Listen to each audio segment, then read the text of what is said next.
नमस्कार स्टूडेंट्स, आप सभी का स्वागत है एक बार फिर से अपनी अलग एक वीडियो में जिसका नाम है क्लास 9th साइंस क्विज अभ्यास। तो दोस्तों इसका पूरा सॉल्यूशन हम लेकर आ चुके हैं कक्षा 9th साइंस के क्विज अभ्यास का। तो दोस्तों इस वीडियो को बिल्कुल भी छोड़कर मत जाइएगा। हम इस वीडियो में पूरे जितने भी हैं आंसर लेकर आ चुके हैं। इस वीडियो में हम सिर्फ आंसर बताएंगे क्योंकि यह वीडियो काफ़ी ज़्यादा बड़ी हो जाएगी, क्योंकि इसमें बहुत सारे क्वेश्चन दिए हुए हैं। तो चलिए शुरू करते हैं। तो दोस्तों आपका पहला क्वेश्चन क्या है, फल बीज फूल के किस भाग से बने होते हैं। तो दोस्तों इसका आंसर डायरेक्ट आपको लिख देना है, फल अंडाशय है, बीजाणु अंडाशय है।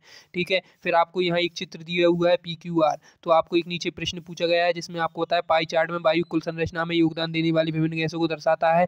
पाई चार्ट R के रूप में चिन्हित है, तो R के रूप में कौन सी गैस हो जाएगी। तो दोस्तों इसका आंसर हो जाएगा, क्योंकि नाइट्रोजन सबसे अधिक होती है वायुमंडल में। फिर आता है दोस्तों आपका अगला क्वेश्चन, जो कि है मादा प्रजनन तंत्र के किस भाग से निषेचन होता है। तो दोस्तों इसका जो आंसर हो जाएगा आपका ए वाला हो जाएगा। ठीक है दोस्तों, ए आंसर हो जाएगा। ये वाले भाग से मादा का निषेचन तंत्र होता है। फिर आते हैं दूसरे क्वेश्चन की तरफ, जो कि आपका चौथा क्वेश्चन है, प्रकाश की एक किरण समतल दर्पण पर उसके अभिलंब के साथ कोण पर आपतित होती है। यदि अभिलंब दर्पण के साथ एक कोण बनाता है तो परावर्तन कोण क्या होगा। तो दोस्तों इसका आंसर हो जाएगा 30 डिग्री, इसका आंसर हो जाएगा। फिर चलते हैं दोस्तों पांचवें क्वेश्चन की तरफ, जहाँ आपको दिया हुआ है, एक छात्र ने रसायन विज्ञान प्रयोगशाला के अंदर एक पोस्टर देखा जिसमें कहा गया कि प्रयोगशाला में काम करने पॉलिस्टर कृत्रिम देशों से कपड़े पहनने से बचें। कृत्रिम देशों का कौन सा गुण प्रयोगशाला में काम करने के लिए अनुपयुक्त बनाता है। तो दोस्तों इसका आंसर जो हो जाएगा आपका हो जाएगा दोस्तों चौथा वाला हो जाएगा। चौथा वाला, ये आग पकड़ने पर यह पिघल जाता है, आग पकड़ने पर यह पिघल जाता है। ठीक है, फिर आता है दोस्तों आपका छठा क्वेश्चन, अपशिष्ट जल शोधन संयंत्र के कुछ चरण नीचे दिए गए हैं। तो दोस्तों ये चरण दिए गए हैं। फिर आपसे एक प्रश्न पूछा गया है, इनमें से किस चरण में पानी से तेल या तेल की परतें अलग की जाती हैं। तो दोस्तों आपका जो आंसर हो जाएगा छठे का, वो चरण तीसरे का आंसर हो जाएगा। तो चरण तीसरा क्या है, हम देख पा रहे हैं स्पष्ट, पानी पीने के लिए खुरचना और अवमूत्र करना पड़ता है। ठीक है दोस्तों, ये छठे का आंसर हो गया। फिर चलते हैं सातवें क्वेश्चन की तरफ, जो कि आपको दिया है, नेहा ने 200 किलोमीटर की दूरी पूरी की। यदि वह पहले 100 मीटर दौड़ने के लिए 50 सेकंड, दूसरी 100 मीटर दौड़ने के लिए 100 सेकंड लेती है, तो उसकी औसत चाल क्या होगी। तो दोस्तों इसका आंसर जो हो जाएगा 33 मीटर पर सेकंड आंसर हो जाएगा। ठीक है, 1.33 पर मीटर प्रति सेकंड आंसर हो जाएगा। फिर चलते हैं दोस्तों आठवें क्वेश्चन की तरफ, पादप कोशिका कौन सा भाग इसे कठोरता और सुरक्षा प्रदान करता है या पानी की कमी से रोकता है। तो दोस्तों इसका आठवें का आंसर हो जाएगा कोशिका भित्ति, इसका आंसर हो जाएगा। फिर चलते हैं 9वें क्वेश्चन की तरफ, यहाँ आपको एक चित्र दिया हुआ है दोस्तों। ठीक है, चित्र दिया हुआ है, इस चित्र को देखकर आपको आंसर बताना है। तो दोस्तों यहाँ आपको दिया है, इनमें से कौन सा ग्राफ एक वस्तु की विराम अवस्था को चित्र करता है। तो दोस्तों इसका ग्राफ जो है ए, पहला ही ग्राफ आपका है ना, विराम अवस्था को प्रदर्शित कर रहा है। फिर आते हैं दोस्तों 10वें क्वेश्चन की तरफ, यहाँ आपको दिया हुआ है, रूही के एक प्रोजेक्ट के लिए ऐसी सामग्री की आवश्यकता है जो सस्ती, लंबे समय तक चलने वाली, हल्की और अग्निरोधक हो। आप इनमें से कौन सी सामग्री की सलाह देंगे। तो दोस्तों जो कि आपका चौथा आंसर हो जाएगा थर्मिस्टिंग प्लास्टिक। ठीक है, थर्मिस्टिंग प्लास्टिक इसका आंसर हो जाएगा। फिर चलते हैं दोस्तों 11वें क्वेश्चन की तरफ, जो कि आपको एक यहाँ दिया हुआ है, परीक्षण दिया हुआ है, मिट्टी भी गेंद अपना आकार बनाए रखेगी लेकिन बाद में बिखर जाएगी। मिट्टी क्यों गेंद नहीं बनेगी, और मिट्टी आर गेंद अपना आकार बनाए रखेगी। फिर चलते हैं दोस्तों इसके क्वेश्चन की तरफ, जो कि आपका दिया हुआ है, पूजा के पास मिट्टी की 3 अलग अलग नमूने हैं, इनमें से नमूने अलग अलग पानी डाला और गेंद बनाई। दी गई सारणी के परीक्षण करने पर इन परीक्षणों के आधार पर कौन सा नमूना चिकनी मिट्टी के हो सकते हैं। तो दोस्तों इसका आंसर जो हो जाएगा केवल आर।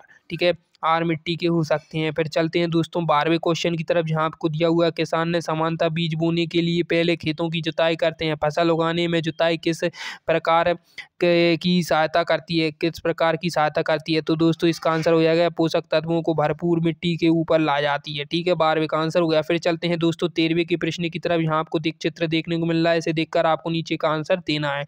तो 13वें क्वेश्चन का आंसर आपको देना है। तो दोस्तों चित्र में रेशम के कीड़े के जीवन चक्र को दर्शाया गया। लार्वा का एक प्रोटीन को स्वायत्त करता है, हवा के संपर्क में आने पर कठोर हो जाती है और कृत्रिम रेशे बनाती है। यदि प्रोटीन कठोर होने इसमें असफल रहती है तो रेशम की कीड़े के जीवन चक्र में कौन सी अवस्था सीधे प्रवाहित होती है। तो दोस्तों अवस्था 3 प्रवाहित होती है। अब चलते हैं 14वें प्रश्न की तरफ। ठीक है दोस्तों, 14वें प्रश्न की तरफ आपको यहाँ जो है ना लाल लिटमस पेपर और नीले लिटमस पेपर पर प्रभाव बताया गया। Villain X, villain Y, villain Z दिया गया है। ठीक है, तो दोस्तों इसमें इसको देखकर आपको नीचे वाले आंसर देने हैं। तो दोस्तों आपको दिया है, अब्दुल ने लाल नीले लिटमस पेपर के साथ कुछ विलेनों का परीक्षण किया। सारणी में अपने परीक्षणों का उल्लेख किया। इस विकल्प को चुनिए जो इन विलेनों की प्रकृति को सही पहचान करता है। तो दोस्तों इसका 14वें का आंसर जो हो जाएगा दूसरा वाला हो जाएगा। ठीक है, एक्स आपका क्षार हो जाएगा, वाय उदासीन और जेड अम्लीय हो जाएगा। आप चलते हैं 15वें प्रश्न की तरफ। यहाँ भी आपको दिया हुआ है एक सारणी वर्गीकरण वाली सारणी दी हुई है। तो दोस्तों इसे देखकर आपको आंसर देना है। तो यहाँ आपको देखने को मिल जाता है पहला ही क्वेश्चन, हम रोज खाना खाते हैं, खाने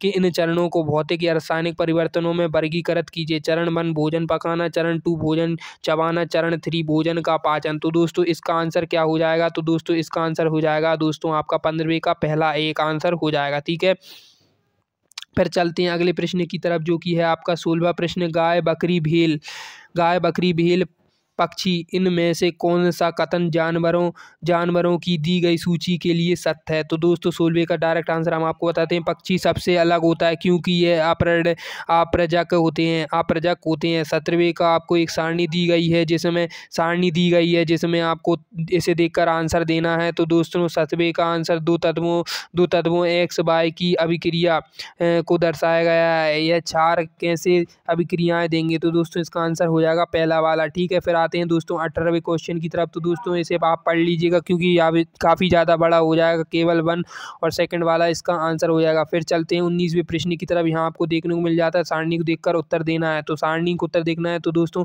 मैं आपको जल्दी जल्दी इनके आंसर बता देता हूँ क्योंकि वीडियो काफ़ी ज़्यादा लंबी हो चुकी है। तो दोस्तों जो आपके 19वें का आंसर हो जाएगा पहला वाला, गर्म रहने की वसा मोटी परतें उत्पन्न होती हैं। ठीक है, फिर आता है दोस्तों आपका अगला प्रश्न जो कि है 20वां वाला। तो दोस्तों इसका आंसर आपका हो जाएगा 20वें का आंसर हो जाएगा चौथा। ठीक है, फिर आगे चलते हैं दोस्तों 21वें वाले प्रश्न की तरफ। तो आप दी गई प्रश्न उत्तर के मूल्यांकन कैसे करेंगे? तो दोस्तों ये आपको अपने ही हिसाब से आंसर दे देने हैं। तो दोस्तों आशा करता हूँ आपको वीडियो पसंद आई होगी, और वीडियो पसंद आई हो तो आप हमारे चैनल सचिन टीच को सब्सक्राइब करना ना भूलें। पूरी वीडियो में जितने भी सॉल्यूशन आए थे हमने पूरे सॉल्यूशन बता दिए हैं इसी वीडियो में। इस वीडियो को ज़्यादा से ज़्यादा शेयर करें, अपने दोस्तों के साथ भी शेयर करें क्योंकि इस वीडियो में हमने पूरे सॉल्यूशन बताए हैं, और इस वीडियो को लाइक करें। तो मिलते हैं अगली वीडियो में, आप सभी दिन शुभ।